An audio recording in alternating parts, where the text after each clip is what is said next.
¿Ustedes qué sintieron, por ejemplo, estando allí?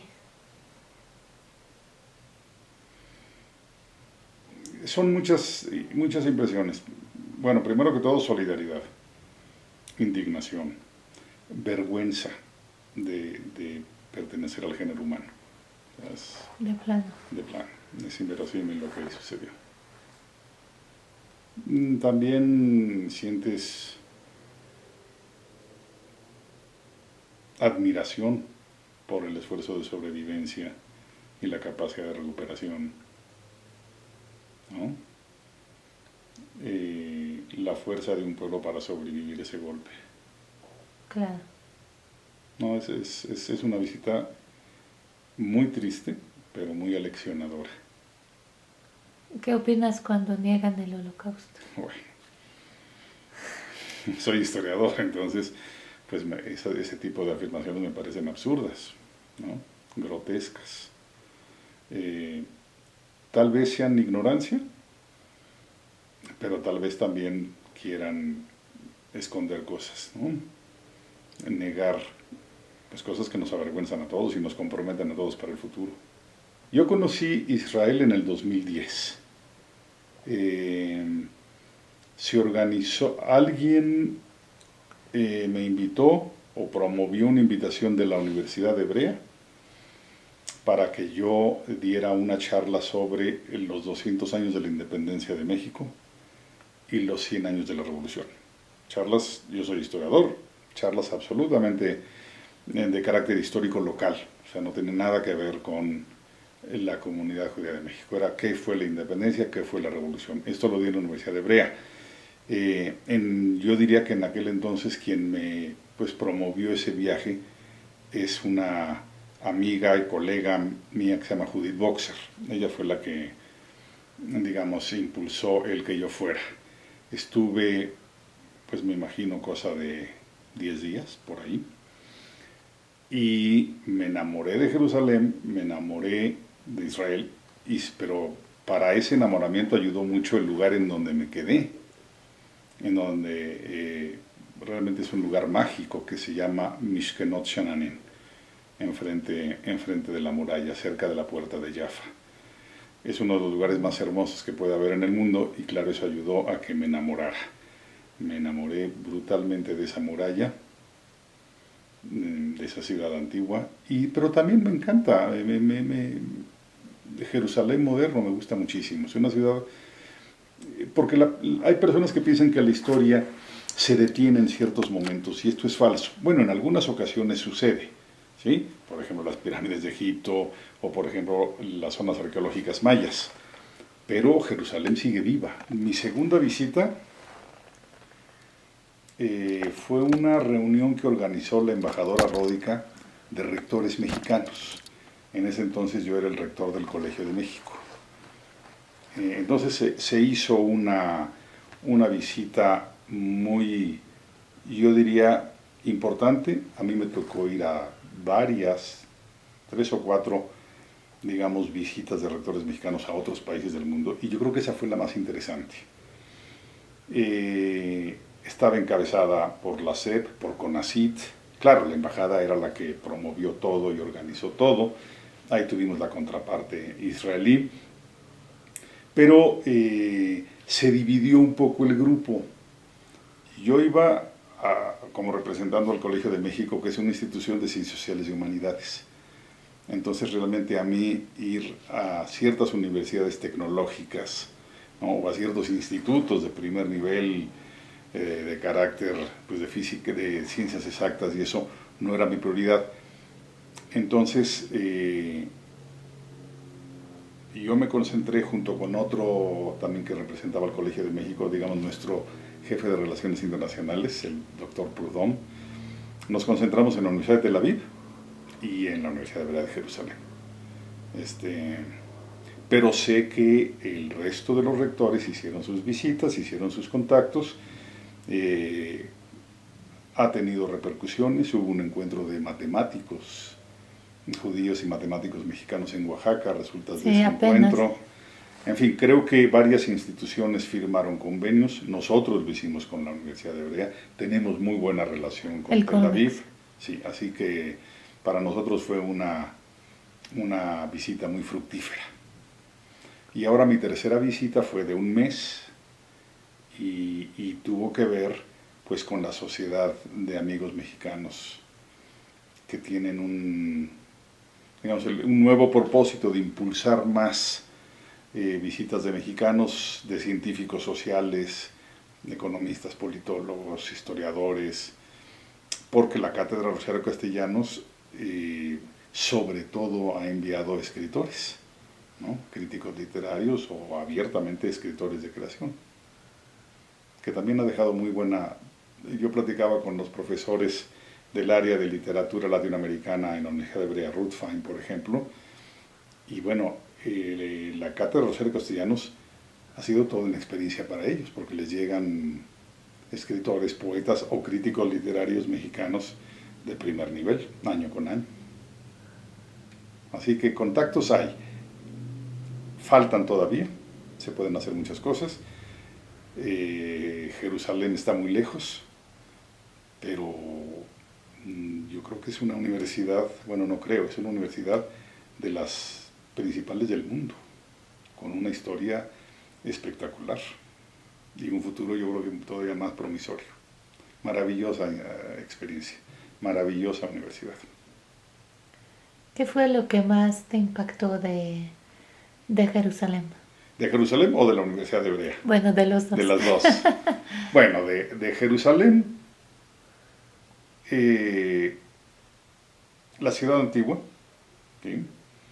Su arquitectura, la complejidad de la convivencia, la carga histórica, pues la manera tan esmerada que tienen para resolver las tensiones y los espacios. Es un problema de espacio muy fuerte, es un problema de convivencia de religiones.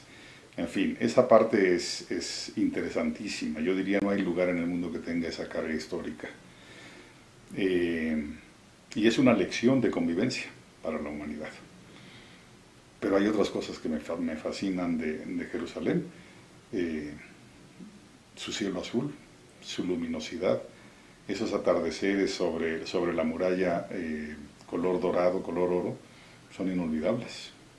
No creo que haya lugar más bonito en el mundo que una puesta de sol sobre la muralla de Jerusalén. Es arrebatador, ¿no? O verlo, estoy pensando desde Mishkenot Shananí, que uno tiene, digamos, la vista de la muralla que va de la puerta de Jaffa al monte Sión. Pero si te vas del otro lado y ves la ciudad desde el Monte de los Olivos, pues yo creo que no hay ser humano que no se doble ante esa majestuosidad, ante ese impacto, ¿no? Entonces, la muralla por cualquier lado, la puerta de Damasco es una belleza, o sea, es una belleza arquitectónicamente, no tiene parangón, no tiene comparación. ¿Cómo trata el gobierno a los académicos? ¿O cómo trata Israel a los académicos en general? Bueno, es algo que uno no se entera en un mes, son cosas en las que uno pues no se mete. Lo que sí podría decir es que la universidad se ve que es una universidad muy consolidada, que es un orgullo para el país. No es la única buena, Tel Aviv, Haifa son muy buenas universidades, pero la Universidad de Hebrea de Jerusalén pues es la joya de la corona, la perla de la corona, la ¿Qué cereza la hace del tan pastel. especial? ¿Qué la hace tan especial? Su historia. Es una universidad que nace antes de la conformación del Estado de Israel contemporáneo y nace con el empuje, con la solidaridad de algunas de las mentes más brillantes del siglo XX. Si uno me preguntabas qué es lo que más me impactó, y yo te dije, bueno, ¿de Jerusalén o de la Universidad de Hebrea? De la Universidad de Hebrea hay una pintura que recuerda la creación, la reunión donde se decide crear la Universidad Hebrea, y en ese todavía no hay edificios, o sea, simplemente se está diciendo aquí la vamos a crear, en el Monte Scopus, aquí va a estar, nos estamos comprometiendo a crearla, y sentados en la ladera del monte se ve clarísimamente a Einstein y a Sigmund Freud, entre otras luminarias. O sea, cuando una universidad nace con el compromiso y la participación de dos mentes de ese tamaño, pues la universidad queda marcada para toda su historia, para toda su vida. Claro. Y como historiador, ¿qué opinión te merece Israel?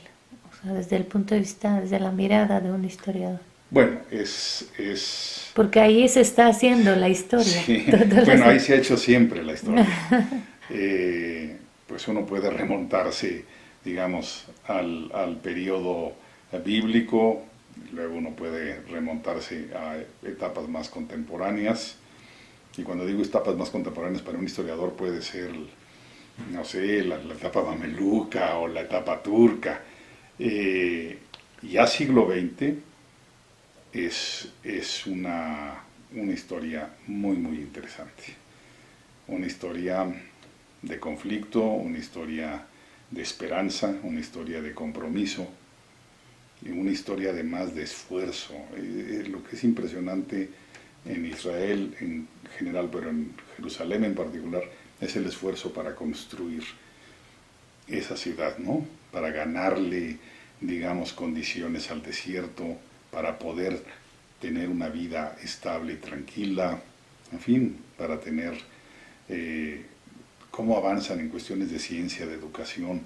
Yo creo que lo que distingue al pueblo judío que vive en Israel, las condiciones tan duras que te plantea la geografía, ¿no? Las condiciones climáticas y demás, se vencen con educación, con ciencia. Y eso lo han hecho maravillosamente. Es admirable. ¿Cuál es tu opinión acerca del alumnado allí? Sí, bueno, mi primera experiencia en el 2010 fue dar dos charlas sobre independencia y revolución mexicanas, y fue más bien para los profesores del departamento. Claro, asistieron algunos alumnos de posgrado, pues son colegas de primer nivel, de primerísimo nivel. Algunos de ellos sudamericanos que regresaron a Israel con la ley del retorno hace 30 años, digamos, espléndidos académicos. Y en esta ocasión sí fueron clases, o sea, hay que calificar y hay que poner una calificación, y es una experiencia realmente impresionante. Muchachos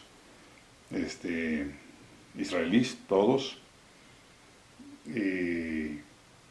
interesados en América Latina, no nada más en México, porque fue un curso para la maestría en América Latina. Así que había muchachos y muchachas interesados más en Argentina o Brasil o Perú. Y el examen que les puse al final, o el ensayo que les puse al final, les dije, a ver, comparen el México del siglo XX con el país de su interés, porque algunos están trabajando Cuba, están trabajando Argentina, y ese fue el examen final. Una cosa curiosa, algunos de ellos, su primer contacto con el español, no con América Latina, con el español, a través de las telenovelas mexicanas. Es impresionante. Sí, la cultura también. La cultura, uno no sabe cómo uno accede a ella, ¿no? ¿Y qué personalidades de la Academia Israelí conoció? ¿Y qué amistades trabaste durante tu visita? Sí. Bueno, básicamente mi contacto fue con los profesores que se dedican a América Latina, ¿no?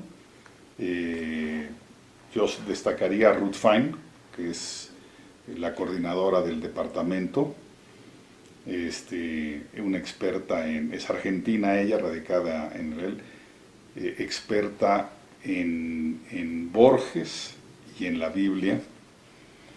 Destacaría un amigo, pues desde mi primera visita a Israel hicimos buena amistad, de Leonardo Seckman, que se dedica a las comunidades judías latinoamericanas, eso que llaman la diáspora.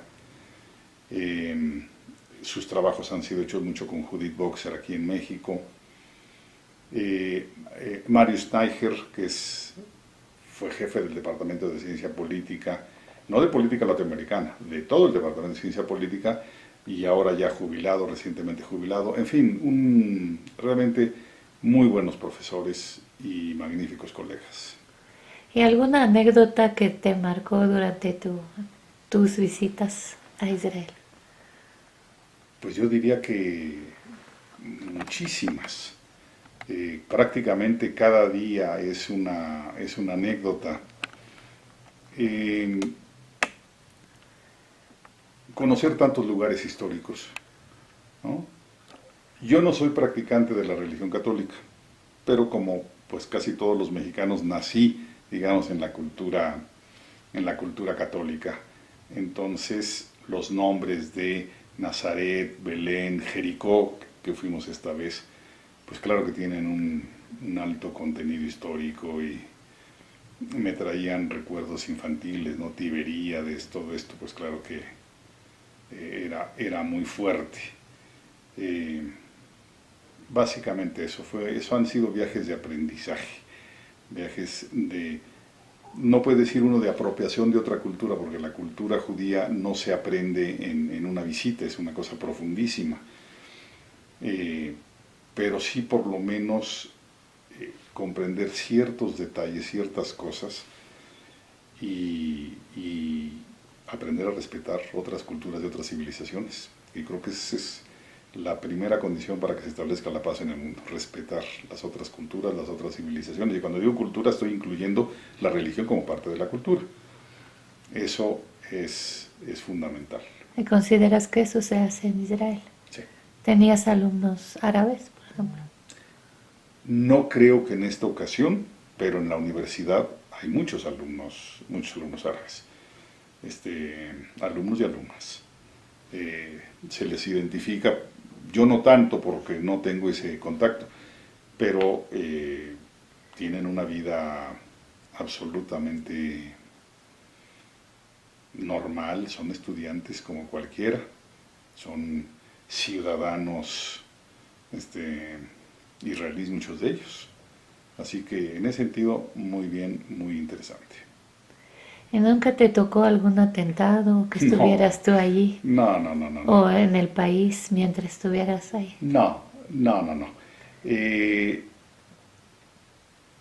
es un país que está obligado a tomar medidas de seguridad fuertes, ¿no?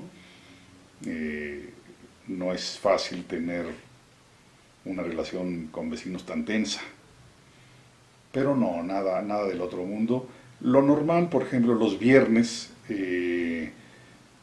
hay una enorme afluencia de gente que va a la mezquita, entonces simplemente pues hay que no ir ese día a la mezquita de visita. Y cuando uno va de los otros días de la semana, pues ir con una ropa respetuosa. Pero lo mismo se hace en el muro de las lamentaciones o en las zonas cristianas. Aprender a respetar. No, detallitos, yo diría hasta simpáticos. En algún momento estábamos yo creo que era el barrio musulmán de la ciudad antigua, y pasó un coche, pues problemas de espacio, tan estrechitas las calles, y materialmente tumbó un puesto callejero que tenía un comerciante que salió y dio de gritos durante unos minutos en un idioma que obviamente yo no entendía, pero me daba cuenta que estaba muy enojado. Entonces llegaron policías, obviamente del gobierno israelí, policías municipales, y bueno, pues lo ayudaron a recomponer su puesto. Siguió enojado por unos minutos, pero en fin, son los problemas de la convivencia, de los espacios tan reducidos y de una tensión histórica que se tiene y que no se puede negar. ¿Y cuál es la importancia de América Latina para los israelíes, en tu opinión? Pues yo creo que tienen ellos, primero que todo, saben de América Latina como un lugar de diáspora. Saben que en Argentina hubo una enorme comunidad, que en México hay alguna comunidad fuerte, digamos, enjundiosa en términos económicos, y les llama la atención la cultura latinoamericana. Yo creo que México, de repente decimos que nuestro principal producto de exportación es el petróleo. Sí, en términos económicos eso es cierto, pero en México también tiene digamos, un producto de exportación del primerísimo nivel que es la cultura. Y no me estoy refiriendo a nuestros grandes escritores legendarios. No, el cine mexicano, por ejemplo, el cine contemporáneo mexicano, las telenovelas, o sea, no quiero distinguir entre cultura alta y cultura Popular. popular, ¿no? Bueno, pensar que Octavio Paz fue, si no mal recuerdo, el segundo escritor premiado con el Premio Jerusalén. O sea, claro que se reconoce la capacidad cultural de México y de América Latina en su conjunto. Claro. Creo que Vargas Llosa también obtuvo después el Premio Jerusalén. Ahora recientemente lo obtuvo un escritor español, Muñoz Molina. En fin, es un país y es una civilización y una cultura atentos a América Latina y atentos a España. Y yo creo América Latina, la revolución, o sea, toda esta imagen mítica, ¿no? Sí, claro, bueno, es que nosotros tenemos algunos íconos. En América Latina hay varios íconos, ¿no? Uno puede decir el Che Guevara, voy a referirme a los contemporáneos, ¿no? El Che Guevara, Evita, y Argentina y México son los países que producen más íconos, porque Argentina tiene, bueno, perdón que los junte, pero están el Che, está Evita y está Maradona. México tiene a Zapata, a Villa, a Frida, sin Claro, lugar a dudas. claro. Es Está sobre los turibuses, ¿no? totalmente. Y el subcomandante Marcos. Uf.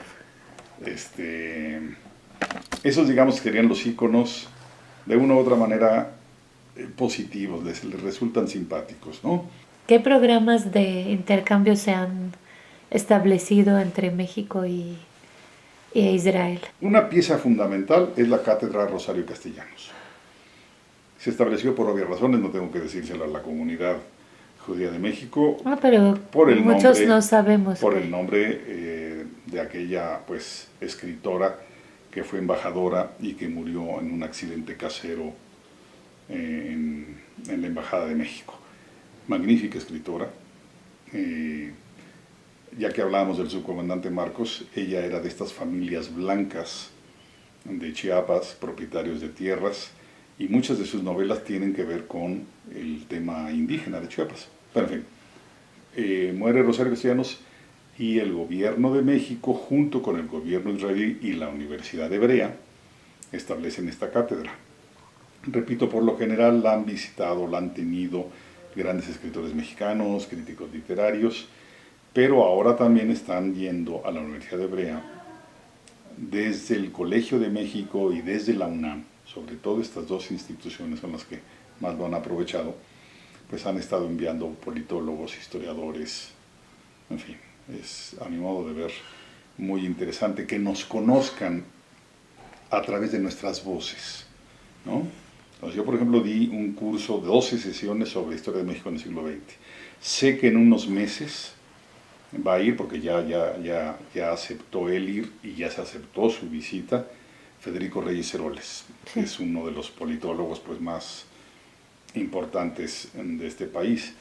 Así que yo creo que es muy importante que nos conozcan a través de voces calificadas. Y me imagino, pero esto yo no lo conozco a detalle, sé que se ha dado porque no es mi área, pero sé que la visita de los rectores dio lugar a varios convenios en la parte científica dura, ¿no? Cuestiones de medicina, cuestiones de matemáticas, de física y demás, que por cierto es un área que quiere impulsar mucho la Sociedad de Amigos Mexicanos de la Universidad Hebrea. ¿Y has escrito algo estando allí en Mixquenochan, Aníbal? Claro, pero yo escribo sobre México, pero claro, en Mixquenot pues es que son condiciones idílicas, entonces nos asignaron en esta ocasión un pisito que tenía el dormitorio, pero también había un estudio. Entonces, claro que estuve escribiendo y leyendo mucho. ¿Y estos textos dónde están? No, yo publico cuestiones de historia de México. Sí. También le di una conferencia general, no nada más para los alumnos que se habían inscrito en mi curso, sino para los interesados. Pues estuvo muy concurrida, digamos, la charla, sobre la biografía política de Octavio Paz. ¿Por qué Octavio Paz? Porque había sido pues reconocido por ellos con el premio Jerusalén. O sea, el máximo premio que puede dar Israel a un intelectual extranjero. Es muy conocido. Sí, sí, sí. Si no recuerdo, la ganó en 77, además. Es el segundo que lo gana, muy temprano. ¿Y tú estabas en septiembre del Bicentenario allá o no? Poco después, ha de haber sido como por noviembre, diciembre del 2010. El embajador Salas luego hizo una cena 3 años después para la visita de los rectores. Ahí fue cuando conocí la casa de la embajada en Tel Aviv. ¿Y conoces al nuevo embajador? Sí, Benito sí, Andión. sí, sí, sí. Tuve la suerte de conocerlo. Una persona de la embajada fue a la conferencia de Octavio Paz y el embajador nos invitó a cenar a Tel Aviv una noche. Así que sí, sí, claro que lo conocí. Y además, bueno, esa cena estaban muchos embajadores de otros países de América Latina, fue muy interesante. Estaba Ródica, la ex embajadora de Israel en México. La pasamos muy bien, una noche muy interesante. ¿Cuál fue Sí. tu relación con Ródica? Aquí en México, muy buena, muy buena. Una extraordinaria embajadora y, y yo diría que se concentró en dos momentos, pero tuvimos una muy buena amistad. Esos dos momentos fueron la visita de los rectores, ¿sí? Porque pues, hubo muchas reuniones preparativas para ese viaje, es mucho esfuerzo juntar las agendas de rectores de todo el país, porque no nada más eran de la Ciudad de México, y algunas eran públicas, otras eran privadas, unas eran laicas, otras eran religiosas. Recuerdo al rector de la Universidad de Anáhuac, que está aquí muy cerca. En fin, muy interesante y todos con el objetivo de mejorar las relaciones con Israel, relaciones académicas. No, repito, hacíamos caso omiso de nuestras diferencias institucionales. Y lo segundo fue la Feria del Libro en Guadalajara. Creo que fue la cumbre de su gestión. Yo creo que fue la cumbre de su gestión y un momento muy importante para la relación intelectual entre Israel o la cultura judía en general y México. Yo voy todos los años, por razones profesionales tengo que ir, o tuve que ir cuando fui presidente del colegio 10 años, y sin lugar a dudas la A la mejor feria feria, la mejor fue la de Israel. Trajeron intelectuales de primer nivel. Bueno, escuchar la conferencia de Grossman en diálogo con Vargas Llosa, pues son acontecimientos que te marcan. Y vas a reflexionar sobre ellos el resto de tu vida y te vas a acercar a la literatura de Grossman. En ver, por ejemplo, la conferencia de Adolfo Reutemann sobre los rollos del Mar Muerto, pues fueron cosas fascinantes. Y poner a disposición de los lectores mexicanos, no solamente los autores más conocidos, Amos Oz, Grossman, Geret, sino otros que no son tan conocidos, fue realmente muy buena feria y muy buen invitado especial. Repito, inolvidable esa feria del libro. Ahí estuvimos, yo sí me quedé toda la semana, participé en uno o dos de los actos, en fin, lindísimo recuerdo de la. Otra cosa que me llamó la atención es que la comunidad judía de México participó. O sea, fueron a Guadalajara, rentaron su cuarto de hotel y estuvieron asistiendo pues a las conferencias y a las presentaciones de libros. Esa se involucró la comunidad, que yo lo puedo decir porque, repito, voy a todas, no pasa con otras comunidades. Nosotros sacamos como 60 videos de la feria del libro. Pues yo estuve ahí en una charla sobre lo que significaba la traducción, los idiomas, los problemas lingüísticos. Muy interesante. Muy interesante todo esto. ¿Y qué nos puede decir de diferencias y similitudes entre la educación pública en México e Israel? Bueno, lo que pasa es que la educación pública en México no tiene comparación con ningún lugar del mundo. Y lo digo, como decimos en México, con los pelos de la burra en la mano. Hace un par de años se organizó un coloquio en Estados Unidos sobre las diferencias y posibilidades entre la educación superior norteamericana y la educación superior en México. Y yo dije, bueno, México apostó a principios del siglo XX por un modelo de centralización, de concentración. O sea, apostamos por una gran universidad nacional. Y durante decenios no hubo desarrollos de universidades estatales, regionales. Tampoco hubo desarrollo de universidades privadas. Uno las cuenta con los dedos de la mano. Las buenas, estoy hablando de las buenas, ¿no? Es un modelo absolutamente distinto al modelo norteamericano. El modelo mexicano, repito, tener una gran universidad en la capital del país.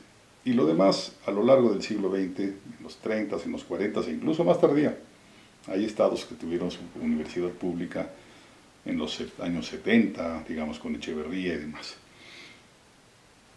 En cambio, por ejemplo, pensemos en Estados Unidos.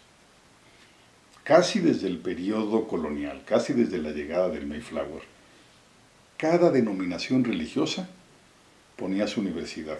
Cada una de las 13 colonias tenía una universidad. Universidades que, claro, han evolucionado y hoy son magníficas.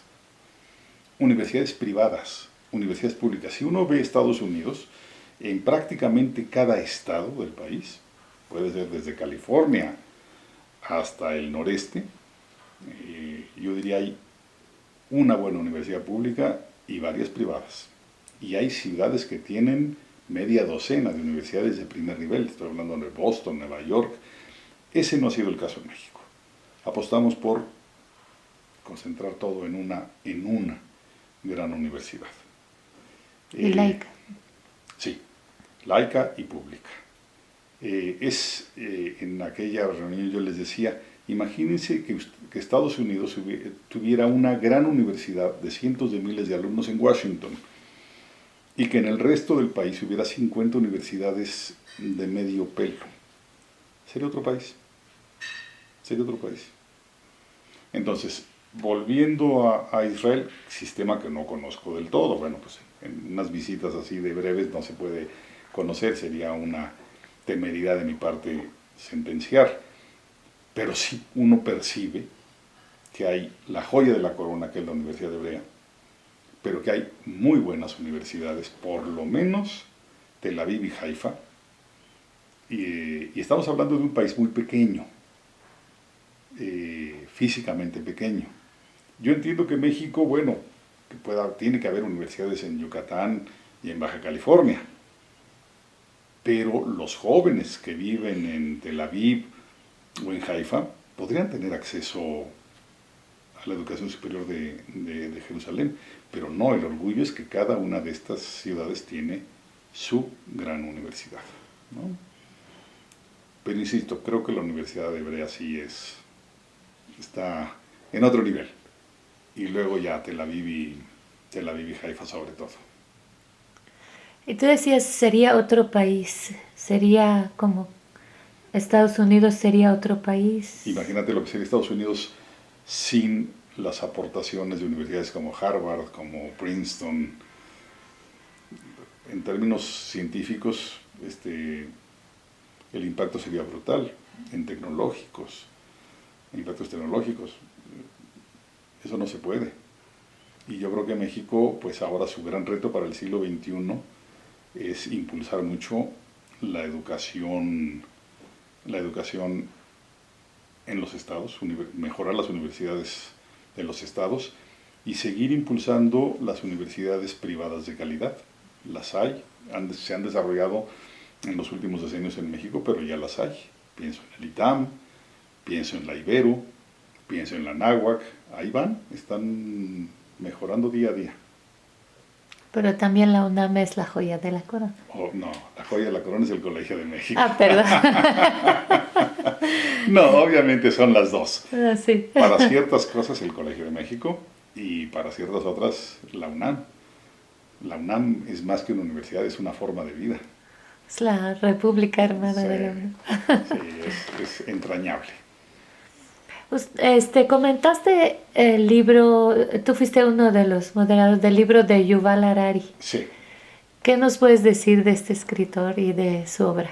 Bueno, primero que todo, eh, a un historiador mexicanista como yo, que se dedica al siglo XX en México, de repente ver libros de 300 páginas que intentan cubrir toda la historia de la humanidad, son grandes retos que solo intelectuales de tradiciones universalistas se pueden dar. En México la historiografía, la disciplina histórica todavía es muy regionalista, muy local. Segundo, lo puede hacer o se puede hacer desde una región que durante muchos siglos fue el ombligo del mundo. Por ahí pasaba pues todo, todo el comercio y demás. Ahora lo que me gustó es que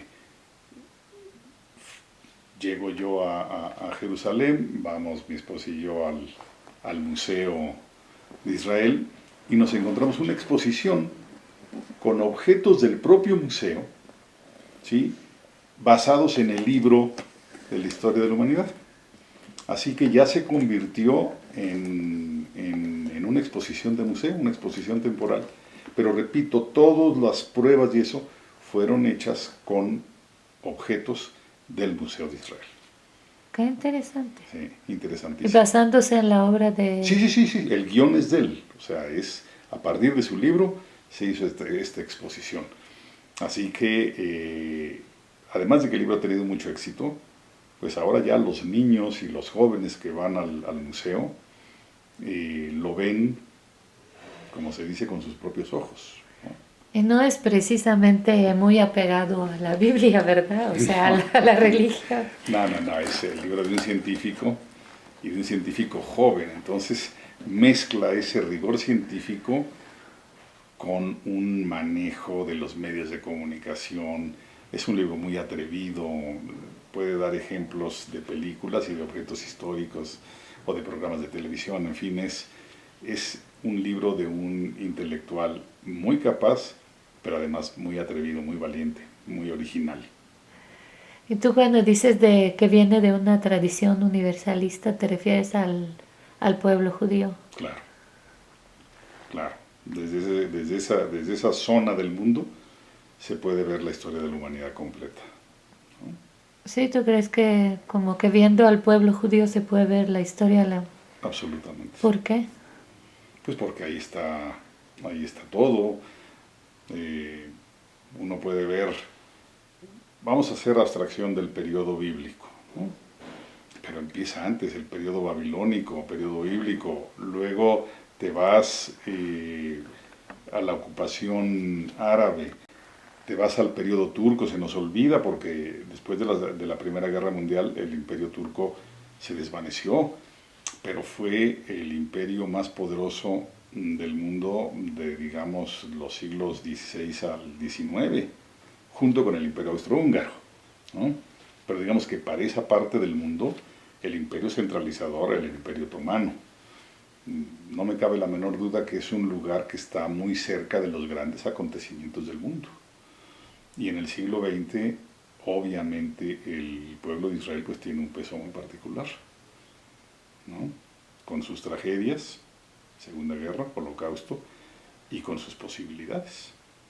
Y la Biblia, tú como historiador, ¿cómo ves? Porque muchas veces ha tratado como de comprobar la Biblia con cosas históricas. ¿Tú qué opinas de esas? Bueno, primero que todo, hay cosas de la Biblia que se pueden demostrar arqueológicamente hablando, históricamente hablando, que son irrefutables, pues ahí están, ¿no? Pero también ¿Es un libro de historia? es un parcialmente de historia, pero también es un libro de teología, es un libro de poesía, es un libro muy sabio. Acabo de citar, por ejemplo, el Eclesiastés. Pues ahí está la sabiduría del mundo, está la sabiduría del ser humano. Eso por lo que se refiere a lo que nosotros llamamos el Antiguo Testamento. Y luego, por el Nuevo Testamento, pues para los seres humanos, hombres y mujeres de tradición católica, es importantísimo. Y siempre andan buscando identificar las cosas. Ah, aquí es esto, aquí pasó esto, aquí se bautizó a Jesús. Y tenemos diferentes lugares, ¿no? Uno lo ponen por Tiberíades, otro lo ponen en la frontera con Jordania, de hecho ya prácticamente del lado Jordania, cerca de Jericó. Eso realmente es una discusión eterna.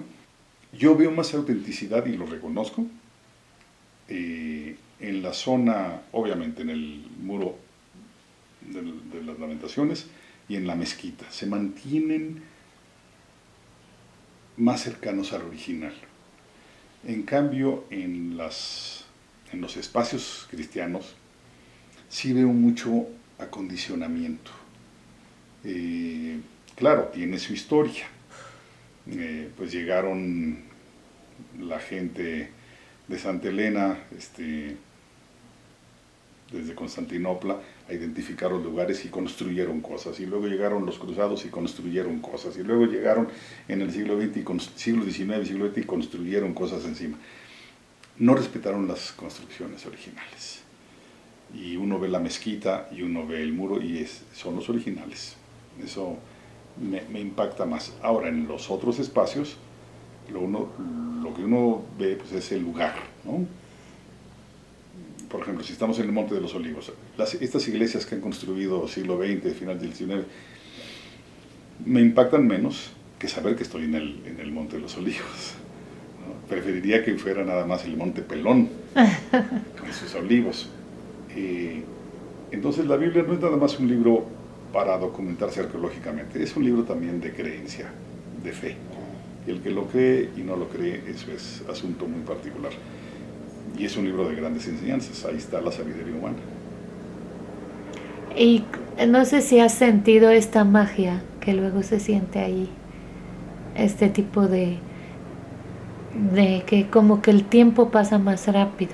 Sí, o pasa más despacio. O más despacio, sí, pero Claro, alguna. claro, lo que más nos ha gustado de Jerusalén, a mi esposa y a mí, es esa magia. Eso de estar en un sitio, por un lado tan importante y por otro lado atemporal. Porque la mezquita y el muro y el Santo Sepulcro van a estar ahí siempre. Podrán hacerle algún arreglo y ponerle una nueva ventana, pero los sitios y su significado son inmodificables. Lo importante es que en esa zona del mundo, muy pequeña, reducida geográficamente, pues pasaron acontecimientos que han marcado y marcarán el futuro de la humanidad para siempre.